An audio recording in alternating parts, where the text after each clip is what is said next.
Hey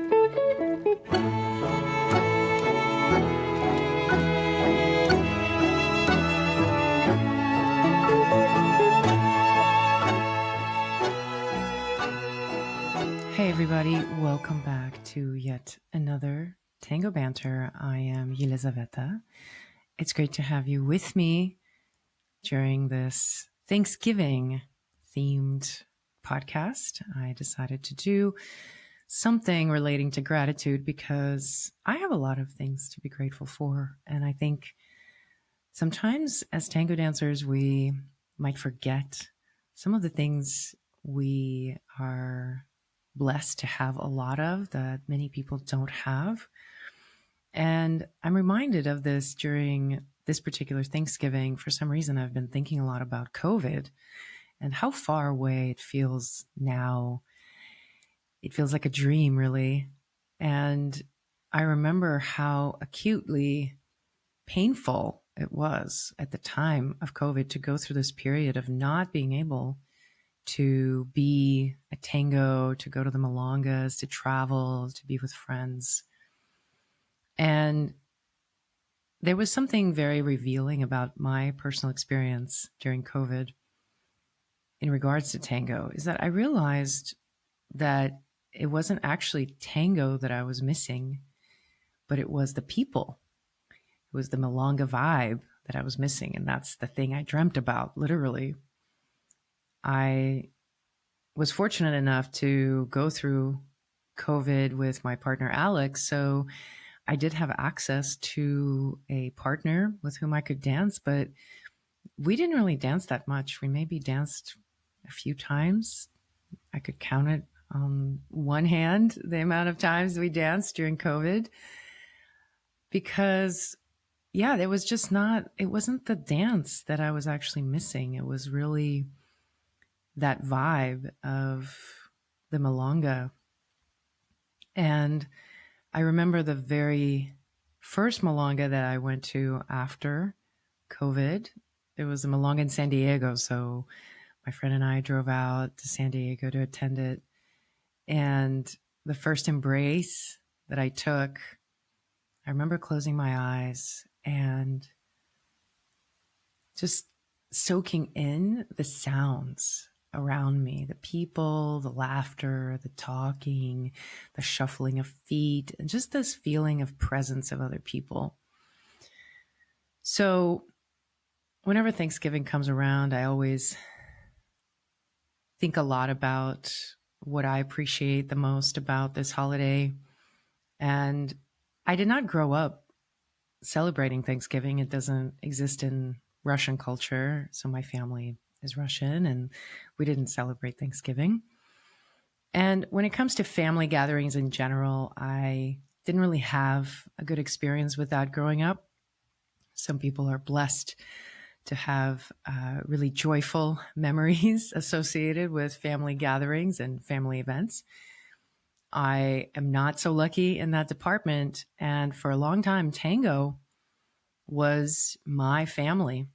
And I am more aware of it now that I am married and I now am a part of a family, my husband's family. And I've really gotten to enjoy this idea of being in a family environment and being with family for different types of events. And it took some time. And I'm really aware of how profound the impact is of just having the opportunity of being around people that you trust, that you appreciate, that you enjoy. And for those of us who don't have families to celebrate with, tango, the tango environment, the milonga, is really a place to get in touch with that. And I tell you, without that, it's kind of bleak, not only in the most obvious ways that when we're isolated and we don't have friends, we feel lonely, and sometimes it's hard to even connect with any sort of purpose in life when you don't really have meaningful connections. But I feel it goes even deeper for me. There was so much learning I had to do when I got into tango, just about what it means to be part of a community, what it means to see my own value as a person, as a dancer, and what I bring to the table when I go out dancing, and then see that in other people, see other people's value, and learn how to contribute, how to accept other people's contribution to my life, to my dance. And it was a really long process for me. So I decided to banter on this topic today and share a few reflections with you. And if this is your first time joining my podcast, I would love it if you subscribed. And if you do like this podcast, it really helps me if you share with your friends. One way that I just learned that's a really cool way that you can help me spread the word about this podcast is you can take a screenshot of it as you're listening to it on your device and then post it on your story and tag me in it. That's like a simple way that people can really find the podcast and find me. And if you do feel like you'd like to join these banters live, I do have a live banter that I host in my private Facebook group on Fridays. And we have other issues we discuss all to do with the world of tango and being a social dancer. So if you feel like that's something that you would like to participate in, check out the link in the show notes. So I'm lucky to be living in LA, and we have a lot of great tango here in LA. So if you haven't been to this fair city to dance some tango, make sure you put it on your map. We have so many great events, great weekly milongas, great yearly events. And one thing I've been really appreciating lately, post-COVID and even more in the last year, is just how much the community that I'm a part of plays such a big role in my well-being beyond tango. I got to say that this year, me and tango have been on the rocks a little bit. Possibly just cyclical nature of things, and we sort of fall in love and out of love with the things that we do. But also, I think I've been pushing so hard. Most of you know that I've been doing a lot with tango and teaching a lot and putting out a lot of content. And inevitably, when that happens, I think you kind of tend to burn out a little bit and perhaps forget how to get re-inspired or find new sources of inspiration. So I've kind of been feeling not so inspired by tango, not so looking forward to the actual dance. But the reason why I end up going most of the time is because my friends are there, and no matter how badly I feel, it always makes me feel better to be there and to connect with some of the people in the community. And it might not even be my best friends or people I hang out with, just people that I might know in periphery. And we end up interacting and they end up saying something that really makes a difference in my day. And recently, a few weeks ago, this happened to me where I was just so depressed. And it was a Sunday and there was an afternoon milonga coming up. And I was just in the dump, really. I could care less about tango. Everything was bleak. And my husband was about to go. He was getting ready. And I just had this split decision of like, am I going to go or not? And everything in me was like, no, I don't want to go. I just want to sleep, and then I want to do house projects and be in my little corner here by myself and mope around. That's literally what I was imagining myself doing. But at the last minute, I was like, fine, I'll go. And I went in. I didn't just have any expectations. I had expectations of the worst. Like I was prepared to just go and sit and not talk to anyone. And I typically am a very positive person in general. It's somewhat of an Achilles heel sometimes because if I can't be positive, then I feel like I shouldn't burden other people with my negativity. And I know I'm not the only one who feels that way. I actually spoke to another friend who said the same exact thing. So I kind of felt like I was so negative that I didn't have any energy to even put up a front and be polite and be joyful. So if people asked me how I was doing, I was going to be honest and just say, like, crappy. But that was the exercise in a way. I wanted to just go and be honest and not pretend. So I did. And I ended up talking with a friend of mine for probably 3 tandas worth, I think. And I even cried a little bit. It was during that time of the month when crying is very easy for me. So I teared up a few times and I was feeling really upset about a lot of things and feeling a lot of failure. And I tell you, it was such a relief to have somebody just sit there and hear me out and not try to fix it or try to tell me that everything's okay and I shouldn't feel this way, but just to hear me out. And overall, when I left, I was so happy. I was so glad that I came, even though I danced all of 3 tandas in the whole time I was there. I think I literally no more than 3. And I didn't enjoy any of them. I was kind of like, my body was feeling achy. Everything felt sort of out of whack. And I was very critical of my partners, even though it was people that I love dancing with in general. But I was just in that state. But I was still there. I still went, and I was still glad that I did go. And it was such a revelation once again for me how necessary it is to have spaces like that where you do have the opportunity to go and be in a community and you have access to very simple things like a conversation, a little bit of dancing, listening to music, those little things that we expect to be there all the time are very precious.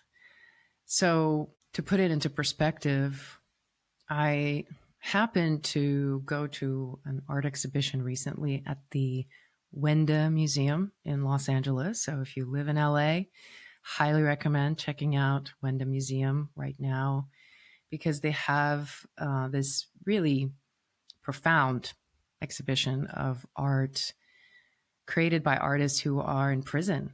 So people who are incarcerated or were incarcerated and produced work at that time or currently are incarcerated. And they even had one of the artists call in live and talk about their work, which was really powerful. And it was hard not to cry because, can you imagine just like you're in prison and all you have is your art. And that's basically was the theme of the show for every artist. They spoke of how their art making was a way for them to stay sane, to remain human, to remain somehow grounded in the painful experience that they were in. And one of the things that really stood out to me was the reference to these really small things that we, once again, take for granted, like being able to go outside or being allowed to look up at the sky, which was something for some of them they weren't allowed even, or to spend time with other people. So there were some artists were posting photographs of different people who are serving time. And it was such a revelation to see photographs of people working out together. And there was actually a picture of 2 women dancing. And it just really moved me in so many ways because there was this reminder that when we are at our most limited and we have so many things taken away, that experience of suffering really distills for us what matters most. And in some way, that show reinvigorated something inside myself. I kind of reconnected with my own experience of what it means for me to be limited and what really matters to me. And as I thought about it, this is what came to me about tango, that these life affirming and life giving small gestures of other people and places that give us the opportunity to connect and be surrounded by other people that we appreciate and that we love, like a family, is really the key to this whole life thing. You know, without that, there is so little to live for, it seems. And even with tango, you know, as I think about my journey in tango, my best tango, my most fulfilling tango was at a time when I was the most limited and suffering a lot, because tango was this escape from my reality, escape from the anger and the suffering that I was experiencing in other areas of my life. So that paradox that a lot of times when we suffer the most is when we are capable of producing some of the most beautiful and meaningful things. So with this exhibition, you know, I've been involved in on some level in the arts for many, many years as an artist and as an art historian, and I'm always really interested in art as a expression of humanity. And I got to say, it's been a long time since I've been blown away by art. A lot of the art that I'm seeing these days, especially contemporary art, tends to try to be something very specific, trying to make a statement, a conceptual statement, a judgment. But in this exhibition, the words that came to my mind when I saw some of the first works, it was like, wow, this is pure art. This is art because there's nothing beyond it. This person is not trying to get into a museum. They're not trying to build their career. This is art for the sake of humanity remaining in that person. And it was really moving. So to me, the question became, what is that equivalent for me in my dance? Because I think dancing tango is very much that same creative state and that place of expressing yourself. I think for many of us, myself in particular, we can get carried away with striving for things and achieving things and always working towards something. And with tango, you know, there's this feeling of wanting to get better dances, go to better events, progress, get more vocabulary, improve your technique, get a trophy, win a championship. And it's easy to get carried away with these goals and lose sight of that connection, of that spark, which is, I think, what kind of has been happening to me. And the result of that, as I reflected at the beginning of my episode, is just this feeling of kind of not being inspired and being a little bit jaded. And I remember actually feeling somewhat similar right before COVID. I was feeling a little depressed about tango, about where tango was going. I was thinking a lot about where tango was going. And I was having some sort of judgment about that. And the day before quarantine was announced was a Tuesday. I remember because Tuesday night used to be the night of Tango Mio, which was a weekly milonga at a magical place called Candela here in Los Angeles. And Candela was possibly my favorite venue at the time because there was a bar, it was a big, luscious floor, the lighting was cool, and just the vibe was really cool. So I loved going to Candela. But in months leading up to quarantine, I was kind of going through this similar period where I was like, I don't want to go.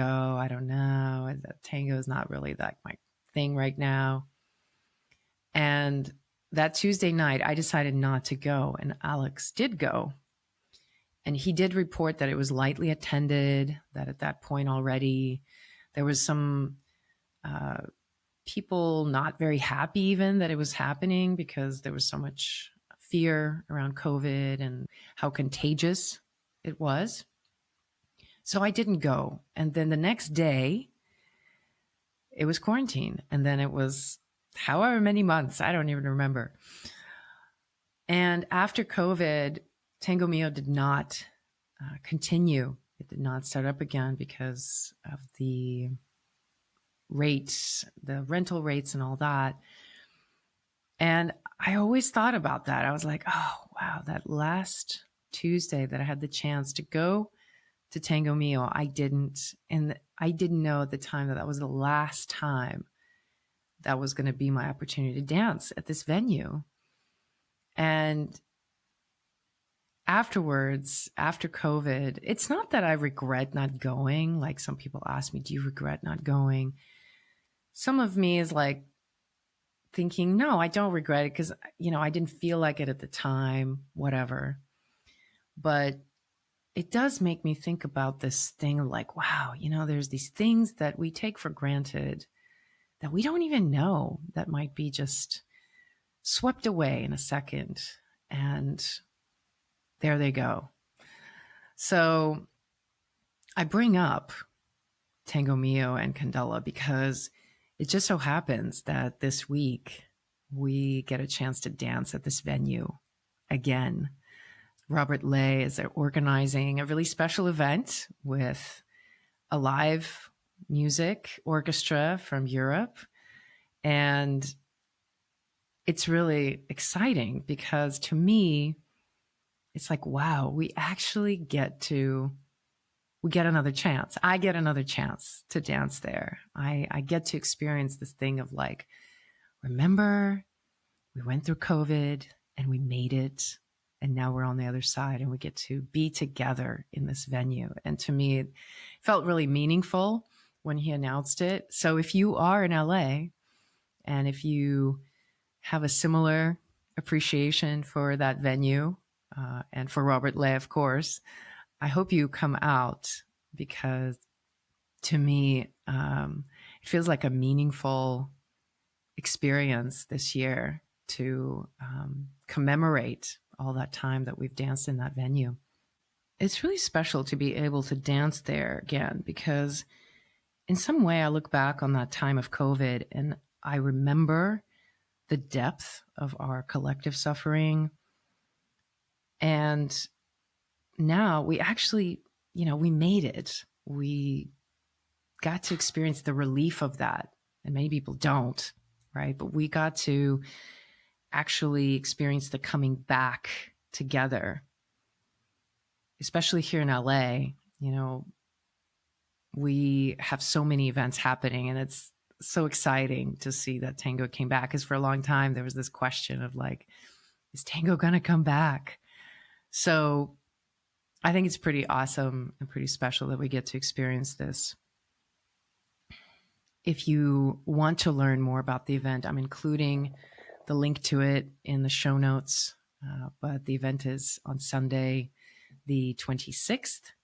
So check out the information in the show notes. But beyond this singular event and this memory of Candela and Tango Mio, all of the tango events that we have and our access to communities where we can go dance several nights a week, several days a week. It's not something that everyone has access to.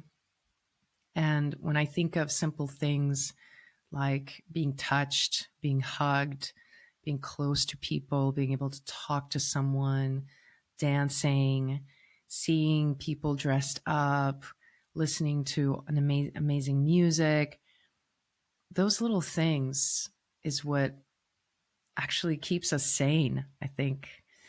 And for many people who don't dance tango and don't have access to this kind of culture, can you imagine for them, their only experience of physical touch might be in a family setting, might be just closest people in their life, and that's it. And it might be a hug here and there. So we're really privileged that we get to actually fulfill a lot of these really basic human needs for touch and intimacy in a setting like tango. Now, I know during this time of Thanksgiving, we're prompted to think about what we're grateful for. And here I've been talking a lot about these things that we take for granted and they're there. And this is something we should pause and reflect and really take in as a blessing. But I kind of had this thought of that I wanted to turn it on its head a little bit, because even when I'm told to be grateful for something, a lot of times it's like, oh yeah, that's a good idea. It's a good idea to be grateful. And then it's kind of pushed aside, or it comes in this feeling of like, life sucks, but I should be grateful. I hate everything, but I should be grateful because there are other people who are really upset out there, and I should feel lucky, you know? And I guess there's value in going through that process, but it doesn't really work for me.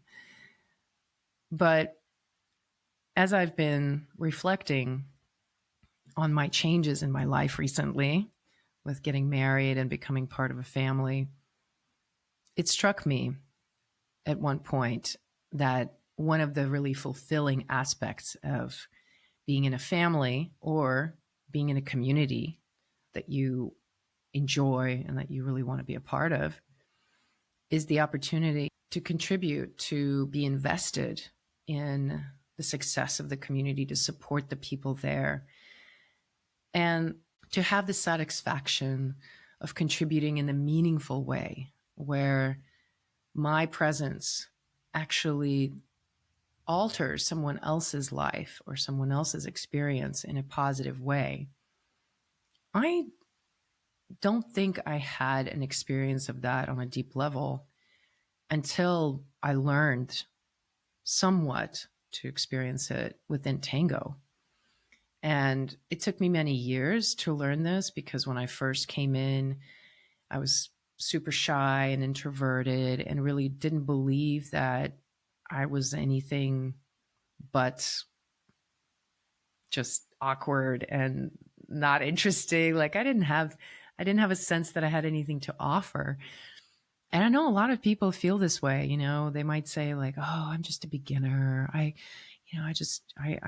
I've been dancing for a long time, but I'm stuck at this level. I'm not that great of a dancer and I'm never going to be that good. And there's this feeling of lack that somehow we don't even deserve to be here, but we kind of are getting away with being here.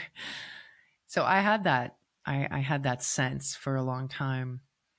And through my relationships with people and my relationship with my now husband, I started getting a glimpse of this other side, this other experience of not just me receiving things from other people or being blessed with wonderful experiences and wonderful dances and chasing that and getting off on getting more and more, but to be on the giving side and the satisfaction of actually giving something to someone or contributing to something in a meaningful way.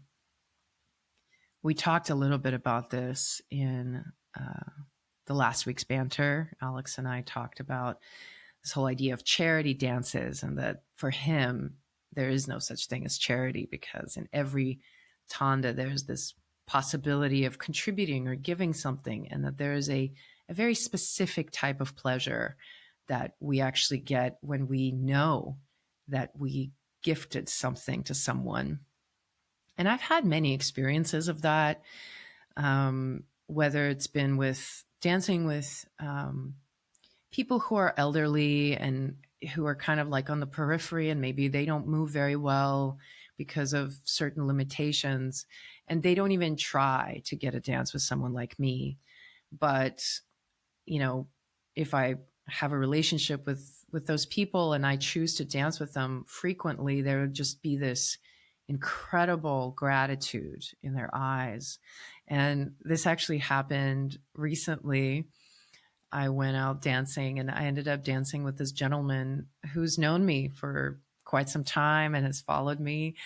And after the dance, he looked at me and he said, "You know, I've known you for years. I can't remember. He said 2 or 3 years.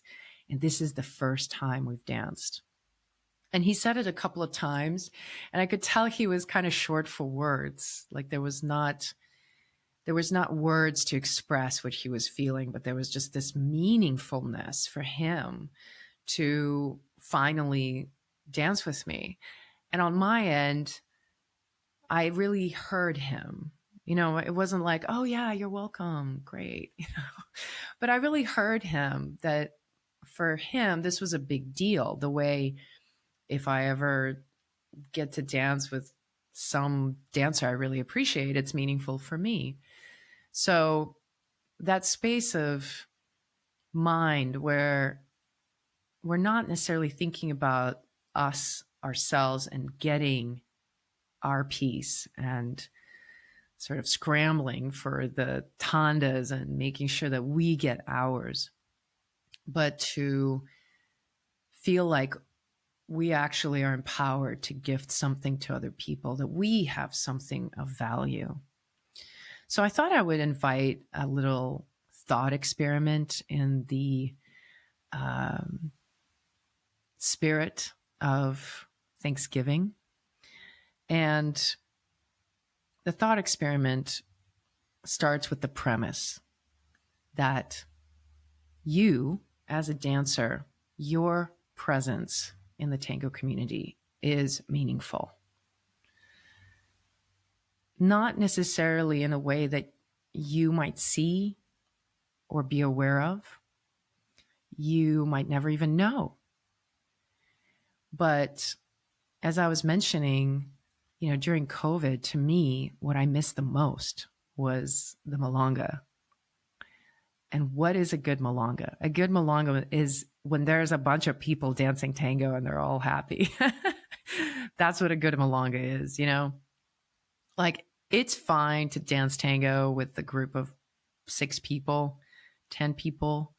But when you're dancing in a room with 100 people, there's just something really magical that happens. And, in Buenos Aires, they'd say buena onda, a good wave, right? Like that there's a good wave of energy. And that wave of energy is composed of all the individual people, no matter how beginner, how on the periphery you are, even if you don't dance, right? Even if you're like me and you go and you're depressed and you just end up talking to someone instead of dancing, that's still a contribution. That's still a meaningful experience, not just for you, but for others. Because, I thought to myself, I've been on the receiving end of lots of people coming to me for advice and sharing their woes. And I love that process of just hearing people out and helping them feel their way through their challenges. But I rarely reach out for that myself because, again, I feel like, oh, well, I have it together and I should figure this out on my own. And when I figure this out on my own, that's when I can advise other people. There's this little voice. But by me going to my friend at the milonga and sharing with her how I was feeling, I was gifting her that same opportunity that I typically enjoy, which is being in a place where I can hear somebody's challenges and be present there for them. And I gifted her that experience. So for you, even if you're a beginner and you think that your dance is not that significant and you don't really count as part of the cool kids club or something, it doesn't mean that you're not making a significant contribution to the onda of the Malanga. So if you accept this premise that your presence is meaningful, that we want you there, we collectively, the whole of Tango, we want you specifically there. Even if you're not at my Malanga, I want you to be at the Malanga because it counts. Then I want you to think about people along your journey who have literally expressed gratitude to you at some point. Maybe it was a tanda that they really enjoyed, that they didn't expect to get, and you showed them a great time. We actually had a great little discussion in my private group about all the different compliments that people get in tango.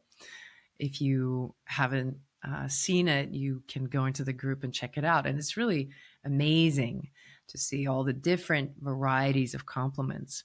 So think of a compliment you've gotten before and just think about how it felt for you. I know for me, when I get a compliment, I sort of immediately I accept it, but then I also brush it away. So, but really think about those times when you received that compliment and think about the gratitude that that person felt for you. How in that moment, they were so grateful that you specifically were there. You know, when somebody says something like, "Oh my God, you made my night. Oh, I can leave now." Or "You totally rescued my night," right? I was having a terrible time and then I danced with you and now I feel amazing. Think about the depth of gratitude that they felt towards you and realize that there are so many people out there who feel that way about you that don't say it, right? They might not express it for different reasons. Maybe they're private. They don't even think to share it, or they don't think that it would be that relevant to share, that you wouldn't appreciate that, whatever. But there are so many people out there in the world of tango that you've danced with, and maybe even people that you haven't danced with who are looking for you, who are waiting for you to be there, who are excited when you come to tango. And my encouragement and exercise for you is to, next time you go dancing, when you take the embrace, imagine that that person is embracing you with that feeling of gratitude. Imagine that as they're walking on the floor with you, they're saying, "Oh my God, thank God I get to dance with this person. Oh, I can't wait. I've been dying to dance with them," right? They're thinking that. So that's the exercise. The next person you dance with, imagine them saying, "I'm so lucky to be dancing with you. Thank you." Just hear those words. And those of you who tell me you frequently hear my voice in your mind when you dance, this is what I want you to hear. That imagine as your partner saying this to you over and over again, they're like, "Wow, I'm so lucky to dance with you. Thank you." And see where that takes you. I'm curious how that's going to go for you, whether dancing from that place creates something new for you. And let me know how it goes. I always love hearing your feedback. You can connect with me on social media at I am so tango. That's IMSO tango. You can also email me at connect@imsotango.com. And yeah, share with me some of your experiences of what happens from that place. Now, as we close out this banter, I wanted to let you know a couple of things. One is that now when you listen to my podcast on Spotify, you can actually also watch the video recording. So the video is included. And that's another wonderful functionality of Spotify. So you click on the track, and when you pull it up, so it's covering your full screen, you'll actually see a video of this podcast. And secondly, those of you who are my YouTube listeners, you've been very patient and helpful with figuring out the sound levels. So please keep your feedback coming. We are working out the details of what the sound levels need to be. Unfortunately, it's this strange conundrum of how it sounds when it's in the software and what happens to it once it's outside. So we're going to keep working on that, and please continue to let me know how it sounds on your end.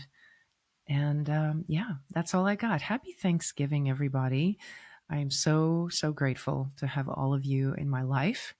And I'm so lucky to be dancing with all of you. I hope I see some of you at Candela on Sunday. And we will continue our banter next week. Ciao.